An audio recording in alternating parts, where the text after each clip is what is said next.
The Monday Political Forum. Tim Ayres is Labor Senator for New South Wales and the Assistant Minister for Trade, Manufacturing and a Future Made in Australia. He joins us from Canberra. Hi, Tim. G'day, how are you? Yeah, good. Also with us, Di Lee, independent member for Fowler, which covers, suburbs like Liverpool, Warwick Farm, Chipping Norton, Cabramatta and Bonnyrigg. Di, welcome. Thanks for coming on. Thanks, Richard. And also with us, Dave Sharma is Liberal Senator for New South Wales. Dave, good afternoon.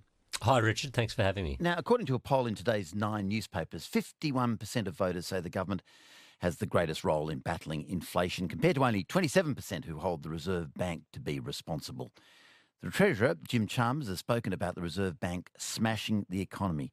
But is his message not getting through to voters? That's the way it sounds. Tim Ayres, what do you think? Well, I think this is what commentators are going to talk about, of course, is, an assessment of and polling results and all these kind of questions. The real thing that matters is what is it that the government is doing here. When we took office, inflation had a 6 in front of it and now has a 3 in front of it. So significant progress has been made.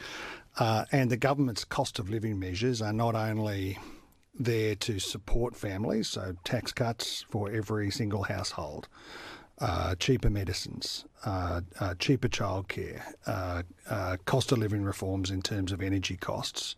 All of these things make a difference, but they're also putting downward pressure on inflation itself, and that's what's coming through with the figures. Jim Chalmers' job here is to manage the policy settings for government here, but also to communicate clearly with Australians, and that's what he's doing. We've had 2 back-to-back budget surpluses, the first in a generation. The previous government had 0 budget surpluses, and we ended that government with $1 trillion in debt and nothing to show for it.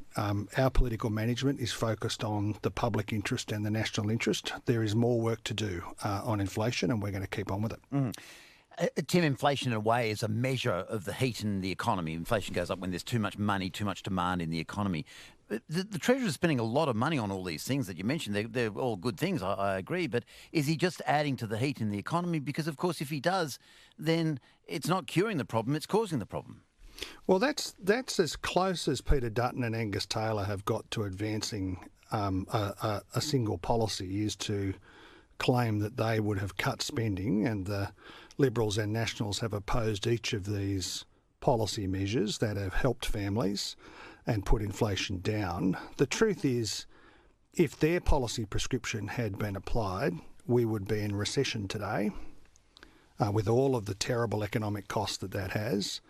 And inflation would be higher.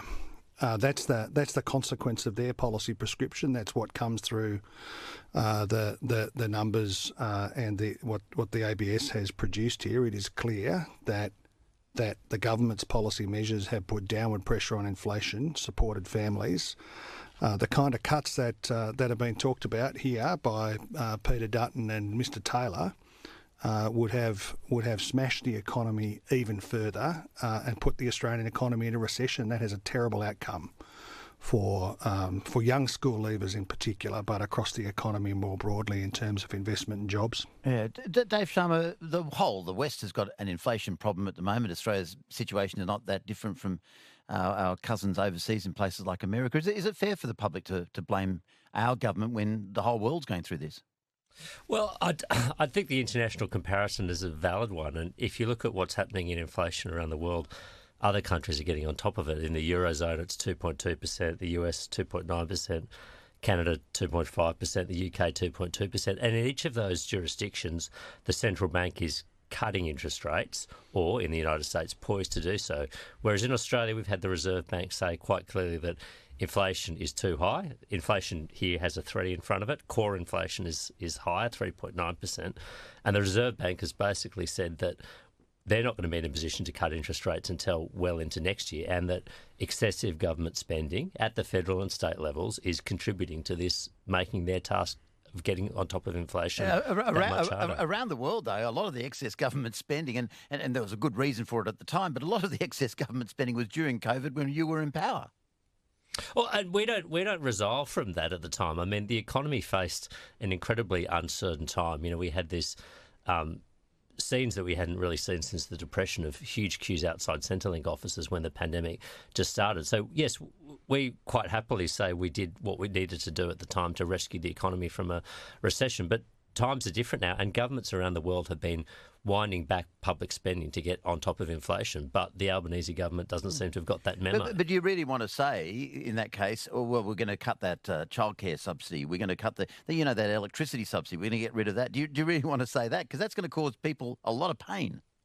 Well, yeah, I think what we've seen, though, is a huge amount of discretionary spending from this government for things like, the amorphous future made in Australia, a large number of extra federal public servants hired. I mean, we just saw jobs figures that showed that of 200,000 odd jobs created in the first 6 months of this year, fully half of them were public servants. Now, in normal economic times, 1 in 7 of those jobs is public sector and 6 in 7 is private sector. It shows you that government spending here is frankly too high at the moment. Okay, I'm going to go back to Tim Ayres in a second because I can hear the steam coming out of his ears at the criticism. He's just across from me, Richard. A future, mate, but let me go to Daly first, Tim. I'll come back to you in a second because Tim is actually Assistant Minister for the Future Made in Australia, the thing that Dave was talking about. But Daly, you're very close to your constituents there, and I know inflation and cost of living is hitting pretty hard where you are. So what's your take on this? Is it the fault of the Reserve? Is it the fault of the government? Is there too much government spending? What do you think? Look, I think I'll speak from the grassroots level. Ordinary people and families and businesses, small businesses in electorates like mine in Fowler are really feeling the pain. So the other day, walking down the street, this woman running up to me as kind of say, oh my God, interest rates have risen. Like, can you please tell the government? So she said the government to stop raising interest rates because I cannot continue to pay. Like, it's just getting so, I'm struggling. Can you please help me? Another small business came to see me, I think it was yesterday. He said, look, the increase in wages, I had to close my small business. I just can't manage it. Increase in wages for staff, increases in electricity prices, increases in supply. He's a hairdresser.